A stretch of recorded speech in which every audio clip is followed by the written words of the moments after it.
मैं हूं संदीप भटनागर, आपका होस्ट, और आशा करता हूं कि आप सब ठीक ठाक होंगे। पाकिस्तान में बिजनेस है नहीं, एजुकेशन है नहीं, लोगों के पास बिजली का बिल देने के लिए पैसे नहीं हैं, खाना खरीदने के लिए पैसे नहीं हैं। थोड़े बहुत पैसे जो बेचारे यूट्यूबर्स इंडिया की और हिंदुओं की तारीफ करके कमाते थे, अब उसमें भी गवर्नमेंट का ग्रहण लग गया है भाई। मैं बात कर रहा हूं पीका अमेंडमेंट की। एक पीका बिल था इनका, जिसे कहते हैं प्रिवेंशन ऑफ इलेक्ट्रॉनिक क्राइम।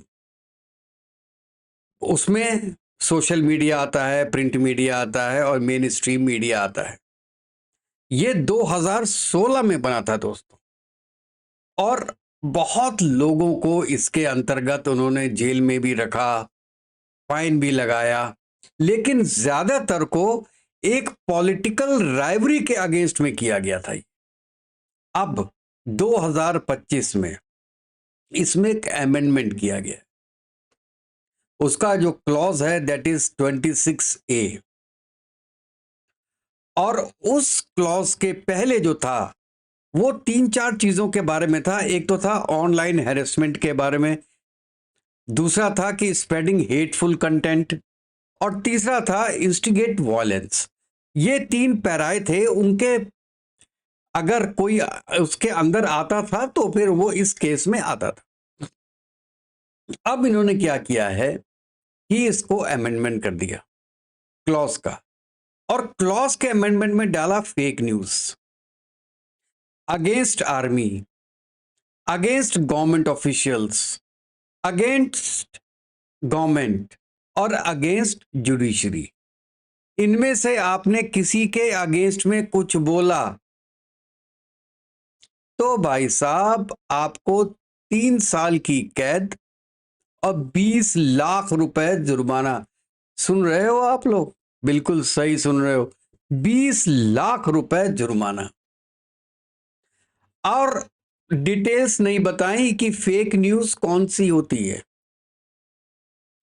किस न्यूज को आप फेक के कैटेगरी में लाएंगे। अगर आप मोदी जी की तारीफ कर दो तो पाकिस्तान की निगाह में तो ये फेक न्यूज है, ये गलत न्यूज है, क्योंकि पाकिस्तान सोच रहा है वो दुनिया के सबसे खराब आदमी मोदी जी, और पाकिस्तान के यूट्यूबर्स ने मोदी जी की तारीफ कर दी तो वो फेक न्यूज हो गई। इंडिया में कोई डेवलपमेंट हो रहा है, आप उसकी तारीफ कर दो तो ये भी उनके निगाह में फेक न्यूज है। वो केवल फेक न्यूज नहीं है, उनका दायरा इतना बढ़ा दिया है उन्होंने कि अगर कोई ऐसा स्टेटमेंट जो आपके स्टेट के अगेंस्ट में जाता है तो वो फेक न्यूज के कैटेगरी में आएगा। अब वहां पे हिंदुओं की क्या पोजीशन है, ईसाइयों की क्या हालत है, उसके बारे में अगर कोई यूट्यूब बोल देता है तो वो नेशनल इंटरेस्ट के अगेंस्ट में होगा। सेम वे में मोदी जी की तारीफ कर देता है या इंडिया की तारीफ कर देता है तो वो नेशनल इंटरेस्ट के अगेंस्ट में होगा। तो ये इतना वाइड स्पेक्ट्रम है कि अब कौन यूट्यूबर या कौन न्यूज चैनल वाले क्या बोलेंगे और उसको किस तरीके से परसीव किया जाएगा, ये बहुत बड़ा क्वेश्चन मार्क है। और उसके बाद इन्होंने सबसे बड़ी बात की दोस्तों कि 9 मेंबर्स की एक कमेटी बना दी कि जो भी ऐसे केस होंगे वो 9 मेंबर पे जाएंगे, और जो सजा देनी होगी वो 9 लोग मिलके देंगे, और उसकी कोई सुनवाई नहीं है। निचले कोर्ट में, अदालत में आप जा नहीं सकते। आप केवल एप्लीकेशन दे सकते हैं सुप्रीम कोर्ट में, और सुप्रीम कोर्ट में क्या डिसीजंस होते हैं ये दुनिया को मालूम है पाकिस्तान में क्या हो रहा है। जो वहां की आर्मी चाहेगी वो सुप्रीम कोर्ट डिसीजन देगा। अब ये बताइए, आज केस गया सुप्रीम कोर्ट के पास, इतने पेंडिंग केसेस हैं कि वो 1 साल के बाद केस लेगा। तब तक पहले तो आप 20 लाख रुपए दे दो अपना घर बेच के, 1 साल के बाद आपका नंबर आएगा, कई लोग का तो ऐसा हो गया कि 3 साल हो जाएंगे, वो बाहर निकल आएगा, तब तक नंबर कंप्लीट नहीं होगा उसका। ऐसी हालत में पाकिस्तान के जितने भी जर्नलिस्ट हैं वो सड़क पे निकले हुए हैं अभी, और वो ये कह रहे हैं जी ये कौन सा पिका कानून है जो 15 मिनट में पास हो गया। नेशनल असेंबली में 15 मिनट में पास, सेनेट में 15 मिनट में पास, और अगले दिन ही प्रेसिडेंट जरदारी ने उस पर साइन कर दिया। अब ये कोई गवर्नमेंट, ऑफिशियली तो गवर्नमेंट लेके आई है, लेकिन गवर्नमेंट तो लेके आई नहीं है, ये तो बेसिकली आर्मी लेके आई है।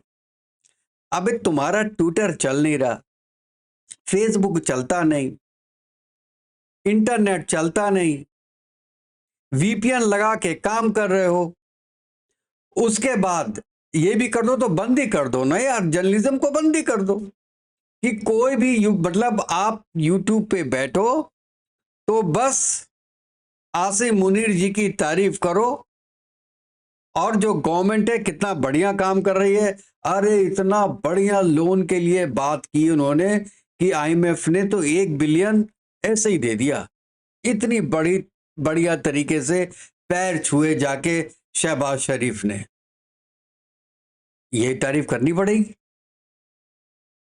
आर्मी चीफ ने बांग्लादेश में जाके इंडिया को ललकारा, वाह वाह वाह वाह वाह, आपकी बहुत तारीफ होगी उसमें, लेकिन दोस्तों उसको सुनेगा कौन? पाकिस्तान के जितने यूट्यूबर्स हैं उनकी ऑडियंस तो इंडिया की है 98.5%। Can you imagine? वो इसलिए पाकिस्तान में एक तो इंटरनेट आता नहीं, आता है तो इतना एक्सपेंसिव होता है कि कौन सुनेगा इनको, कौन इंडिया की तारीफ या बुराई सुनेगा? वो सोचेगा यार इतने पैसे में एक रोटी खरीद ले। इंडिया में क्या होता है कि 500 रुपए दो, आपको महीने भर का फ्री अनलिमिटेड, तो लोग अपना देखते रहते हैं, सुनते रहते हैं, मन करे ना करे एंटरटेनमेंट के लिए कार चलाते वक्त, सोने के पहले अपने लोग देखते रहते हैं, हम भी ऐसे ही देखते हैं। पाकिस्तान यूट्यूबर्स का प्रोग्राम तो एंटरटेनमेंट प्रोग्राम है ना, वो कोई सीरियस टॉक्स थोड़ी ना है। अगर कोई जो लेडीज हैं या जो भी हैं जाके पब्लिक से क्वेश्चन करते हैं तो पब्लिक में कौन सा पढ़ा लिखा है? वहां हंसी आती है, और जब उनको देख के हंसी आती है तो ये खुशी होती है कि यार हमारे लोग कितने पढ़े लिखे हैं। हमारी पब्लिक के सामने अगर यही क्वेश्चन करेगा आदमी तो कितना अच्छा जवाब देंगे, और ये सोच के हमको खुशी होती, और हमको जब खुशी होती है तो हम उनका चैनल देखते हैं। और अगर वो पाकिस्तान की तारीफें करना शुरू कर दिया उन्होंने तो उनका चैनल देखेगा कौन? ये गवर्नमेंट नहीं समझ रही पाकिस्तान की कि जिनके ऑडियंस का आप यूज करना चाहते हो इंडिया के अगेंस्ट में, जब ऑडियंस ही नहीं रहेगी, सुनने वाला ही नहीं रहेगा, तो वो बोलेंगे क्या? यूट्यूब चैनल बंद करके चले जाएंगे। आप सोचिए। अच्छा एक चीज बताइए, एक चीज और मैं बोलता हूं। अभी इंडिया और इंग्लैंड का मैच हुआ क्रिकेट का, मैं अभी थर्ड मैच की बात कर रहा हूं, परसों जो हुआ था, उसमें फर्स्ट इनिंग में ये आपका इंग्लैंड ने करीब 170 ऐसे कुछ और रन बनाए थे, और चक्रवर्ती ने 5 विकेट लिए थे। जितने भी यूट्यूबर्स हैं वो सड़कों में चले गए रात में 10 बजे, कौन जीतेगा, इंडिया बहुत अच्छा खेला, उनको 170 पे आउट कर दिया, और ये वरुण चक्रवर्ती ने 5 विकेट ले लिए, क्या बॉलर निकला है, फलाना डिमाका, सबका इंटरव्यू ले रहे। में 20 मिनट में पूरा प्रोग्राम आ गया। उसके बाद इंडिया हार गया। एक भी यूट्यूबर ने जाके पब्लिक से नहीं पूछा कि इंडिया क्यों हार गया। घर तो जाने की जरूरत ही नहीं, इंडिया देखेगा ही नहीं उसको। जब इंडिया के लिए बुरी न्यूज है तो कौन लगा के देखेगा उसको? कोई देखेगा ही नहीं, वो जानते हैं कि कोई देखेगा ही नहीं। उनके चाहे सब्सक्रिप्शन 10 लाख हो, लेकिन देखने वाले 1000 भी नहीं देखेंगे, तो क्यों अपनी रात काली करनी, रात को 12 बजे जाके क्यों इंटरव्यूज लेने लोगों के? और अगर वही इंडिया जीत जाती तो रात में 2:30 बजे जाके इंटरव्यूज लेते। मैं यहां पे उनको गलत नहीं बोल रहा हूं दोस्तों, ये गलत नहीं है, ये तरीका है पैसे कमाने का, और वो झूठ नहीं बोल रहे, वो सच बोल रहे हैं। लेकिन साथ में ये कॉमर्शियल एक्टिविटी भी तो है, उनको पैसा मिलता है इसीलिए तो काम करते हैं, और अल्टीमेटली हमारे लिए और हिंदुस्तान के लिए तो बहुत अच्छा कर रहे हैं, क्योंकि एक सोर्स ऑफ एंटरटेनमेंट है। और दूसरा, जो वो बता रहे हैं वो गलत नहीं बता रहे, क्योंकि अगर वो गलत बता रहे होते और झूठी तारीफ कर रहे होते हिंदुस्तानियों की, तो हमको पता चल जाता, हम कहते नहीं ये तो झूठ बोल रहे हैं, ये तो बटरिंग कर रहे हैं।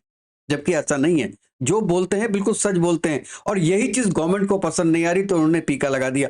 और अब क्या है कि चाहे मेन स्ट्रीम इनका नेटवर्क हो या सोशल मीडिया हो, अब गवर्नमेंट के हाथ में है, कभी किसी को भी कॉलर पकड़ के खड़ा कर देंगे। तो या तो ऐसे जर्नलिस्ट होंगे जिनकी डायरेक्ट आर्मी से जान पहचान होगी, तो वो तो अपना चैनल चलाएंगे, लेकिन अगर जिसकी जान पहचान नहीं होगी, वो बंद करके जाएगा, या तो कुछ दिन ट्राई करेगा कि वो पाकिस्तान की तारीफ करेगा इंडिया, और इंडिया को उसमें हटा देगा इंडिया को, तो फिर वो देखेगा कि मेरे जो व्यूअरशिप है वो कहां जा रही है, उसके बाद वो एक्शन लेगा। और ये ड्रैकुलियन जो लॉ बनाया है उन्होंने, आप एक बार मेरे भाइयों इमेजिन करके देखो कि अगर ऐसा लॉ इंडिया में लग जाए तो राणा अयूब टाइप के लोगों को तो गोली मार देंगे यहां पे लोग। मेरा मतलब वैसे डायरेक्ट बुलेट से गोली मारने वाली बात नहीं थी, बोली से गोली मारने वाली बात है। ऐसे लोग नहीं बोल सकते जो कि इतना इंडिया की गवर्नमेंट के अगेंस्ट में झूठ झूठ फैलाते हैं, लेकिन आप कुछ नहीं कर सकते, और करना भी नहीं चाहिए, और करना भी नहीं चाहिए, क्योंकि अगर आपकी नेगेटिव वॉइसेस नहीं है तो आपको पता नहीं चलेगा कि आप गलत क्या कर रहे हैं। आप एक कॉम्प्लिसेंट हो जाएंगे कि आप जो कहेंगे लोग उनकी आपकी तारीफ करेंगे। तो बीजेपी तो अगर राज कर रही है आज की डेट में, तो वो तो राजा हो जाएगी ना, वो तो किंग हो जाएगी, कोई अपोजिशन ही नहीं है, कोई कुछ बोलने वाला ही नहीं है। ऐसा कभी भी नहीं होना चाहिए। और डेमोक्रेसी छोड़ो, किसी भी तरीके की, चाहे ऑटोक्रेसी हो, कहीं पर भी कम्युनिस्ट पार्टी हो, कुछ भी हो, ऐसा होना नहीं चाहिए। जर्नलिज्म फ्री एंड फेयर होना चाहिए। अनलेस एंटिल कि आप कोई ऐसी बातें कर रहे हो और लगातार बातें कर रहे हो जो कि आपके देश के अगेंस्ट में है, तब तो लॉजिक समझ में आता है, और उसके लिए ऑलरेडी लॉज हैं। तो आपको गद्दारी के जो लॉज आपके पास ऑलरेडी हैं, जिसमें आपने भुट्टो को फांसी चढ़ा दिया, ये तो लॉज आपके पास हैं, तो आपको अलग से ये इलेक्ट्रॉनिक कन्वेंशन लाने की क्या जरूरत थी? और उससे जो आपके पाकिस्तानी ह्यूमन राइट्स वाले हैं, इंटरनेशनल जर्नलिज्म है, कितना गालियां दे रहे हैं आपको। अब और आप कहते हैं हमारा तो कोई दोस्त नहीं है दुनिया में। तुम खुद के दोस्त नहीं हो यार, खुद के दोस्त नहीं हो। सीधा वाला हाथ ये नहीं जानता कि लेफ्ट वाला हाथ क्या कर रहा है, और लेफ्ट वाला हाथ ये नहीं जानता कि सीधा हाथ क्या कर रहा है। और तुम कहते हो कि बाहर के लोगों से जो है दोस्ती करना, आजकल तो यही चल रहा है, चाइना इंडिया के बहुत पास आ गया है, हमसे दूर जा रहा है। अबे तुमसे दूर नहीं जाएगा, पूरे दुनिया में चाइना ने बदनामी बोल ले ली आपके चक्कर में। पूरी दुनिया उससे डरने लगी है कि यार ये पाकिस्तान के साथ हैं, तो पाकिस्तान का थोड़ा बहुत इफेक्ट तो इनमें आ ही गया होगा। जब साथ साथ में घूमते हैं तो थोड़ा बहुत तो वेव लेंथ मिल रही होगी इनकी, इसीलिए साथ में है। तो दोस्तों, ये हम हिंदुस्तान में रह के इसका विरोध करते हैं कि जो एक जर्नलिज्म की आज़ादी होती है, वो आज़ादी हर को मिलनी चाहिए जर्नलिज्म को। और मैं तो कि जैसे अभी भी कई लॉ मेकर्स ने आवाज़ उठाई है यूएस के, मैं चाहता हूँ पूरे दुनिया के लॉ मेकर्स और पूरी दुनिया की जो आपकी ये प्रेस फर्टिनिटी है, उनको आवाज़ उठानी चाहिए और ये जो कानून है इसको वापस करना चाहिए, वापस लेना चाहिए। नहीं तो ये एक प्रेसिडेंट बन जाएगा और बाकी कंट्रीज भी कुछ इस तरीके का एक्शन लेंगे तो ये पूरे दुनिया के लिए अच्छा नहीं होगा दोस्तों। तो चलिए अभी ये समाप्त करते हैं और कल तक के लिए जय हिंद, जय भारत, वंदे मातरम। ख्याल रखिएगा अपना।